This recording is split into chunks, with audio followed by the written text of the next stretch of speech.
झारखंड में मानसून के आते ही सर्पदंश के आंकड़े बढ़ने लगे हैं। पिछले कुछ महीने में राज्य के 17 जिलों में करीब 750 लोगों को सांप ने डसा। इनमें से 44 से 45 लोगों की मौत हो गई। सर्पदंश की सबसे ज्यादा घटना हजारीबाग जिले में हुई। यहां 180 लोगों को सांप ने डसा, जिनमें से 3 की जान चली गई। वहीं गिरिडीह में 135 लोगों को सांप ने काटा और 8 लोगों की मौत हुई।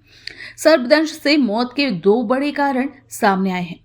पहला, अधिकतर जिलों में पर्याप्त एंटी वेनम इंजेक्शन उपलब्ध नहीं है।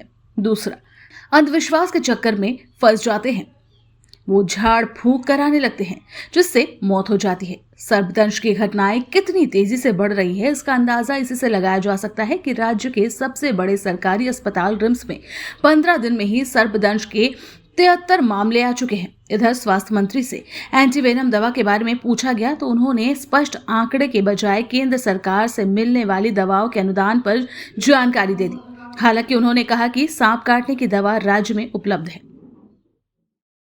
हमारे यहाँ सर्पदंश की दवाई है, लेकिन मैंने ये कहा है भारत सरकार जो हमको 75-25 का पैसा देती है, उसमें से 20 रुपया वो देती है किसी आने वाली विपदा के सामने, मतलब जैसे बाढ़ आ रहा है, तूफान आ रहा है, इसकी रक्षा के लिए 10% हमको प्लानिंग के लिए, 10% उसको देखने के लिए। लेकिन 80% जो है, 80% में उन्होंने कैपिंग कर दिया है 10% खर्चा करने का।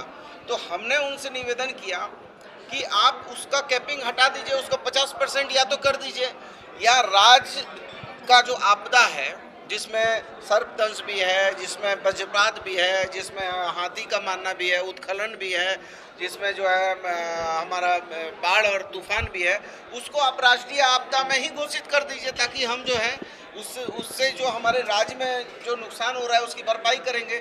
लेकिन आप बताइए, उसमें 10% का कैपिंग क्या उचित है? इसलिए जो 10% का कैपिंग किया है उसको हटाना चाहिए भारत सरकार। ब्यूरो रिपोर्ट, सबरंग समाचार।